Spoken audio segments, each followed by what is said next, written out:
Nous voulons libérer ce peuple, Aliou. La situation est grave, Aliou. Dafa doy waar ce qui se passe dans ce pays. Dafa doy waar, sincèrement. Golo bay ba buñ dundee moom moo war a jeex ci réew mi. Naxaate bi tappale bi dafa war a jeex. Ces gens lan lañu amee existence. Moi j'ai lu Moustapha Niasse avec tout le respect qu'on lui doit mu ne def na 50 ans de carrière politique man dama tiit 50 ans de carrière politique. lii nan la mën a nekkee.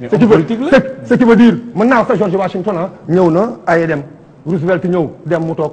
John Kennedy ñëw fekk ko fi liggéey dem mu toog mais attendez. non mais c'est à plusieurs stations. Il faut pas caricaturer. Attendez. Non. Maintenant non la question fondamentale c'est pas ça Tounkara la question fondamentale c'est quoi.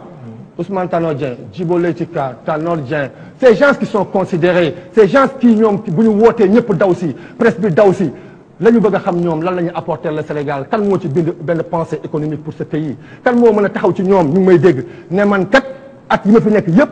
ak milliards yi ma Sénégal jox yëpp créé naa benn système boo xamante ne jëlee na délinquance fa ma dëkk fa ma juddoo yara fa. kan mooy génnee ne génne naa xam-xam boo xamante ne amélioré na de façon notoire les conditions de vie. ñoom doxuñu ci loolu xam nga ko. kan kon donc mënuñu dara wax ji ñu nekk ci télé bi ratatate bu ñu paree mais xoolal wax ji seet ko ci sa néeg sa ron daal doo ko gis gënal ci mbedd bi ne waa ji li mu doon wax anamu doo ko gis. Pourquoi ces gens sont d'actualité dans ce pays? Ce qui veut dire que léegi ñoom seen xam-xam fi mu yem automatiquement ñun ñëpp nous sommes obligés foofu la ñuy yem. Mais ce pays ne va pas avancer. Le président Macky Sall nous a trahis.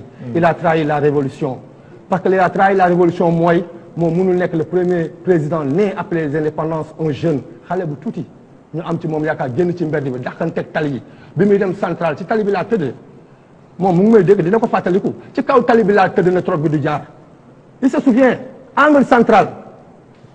yaakaar boobu la tas parce que on s'attendait que mu ñëw ànd ak suñuy morom ñi fekk tey xam réalité ak enjeu yi nga xamante ne moo régir le monde d'aujourd'hui mais nga ñuy forcer ay pas yoo xam dañu naan la bi De Gaulle taxawee fii maa ngi taxaw kooku moo ñu war a diriger ñooñu ñoo ñu war a diriger dans ce pays. je pense que c'est pas du tout sérieux. Donc il faut que quand même ñu sérieux. Il faut que qu'on respecte ce peuple. Il faut qu'on respecte ce Sénégalais parce que tout simplement il est ayant droit moom mooy fay impôt mooy fay courant mooy fay ndox mooy fay lu ne ñu koy jàpp di ko caaxaanee. À l'instant bu crise scolaire bi di chaque année ñu frôler l'année blanche. C'est toujours sauver in extremis. Au même moment le président de la République ñëw établir benn décret 2014-697 pourquoi faire allouer une indemnité à hauteur de 500 000 francs aux épouses des diplomates ñooñu dañu gën suñu yaay yi xëy fajar di yenu ay pan di buuxante ci Ndiaga Ndiaye di dem affronter géej gi. Que le président Macky Sall revienne à la raison. Que le président Macky Sall sache que ce pays ne mérite pas ça. Ce pays lui a tout donné. Cette jeunesse lui a tout donné. Il a versé son sang pour que tey mu toog fi mu toog.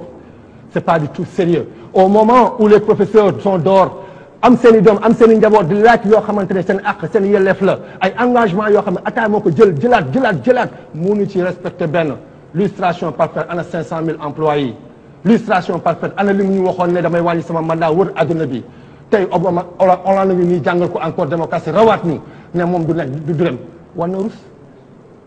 Le sens de l'honneur doit revenir dans ce pays. Le sens de la responsabilité doit revenir dans ce pays. Nous n'avons pas un discours politique politicien. Nous avons un discours pour ce peuple. Nous sommes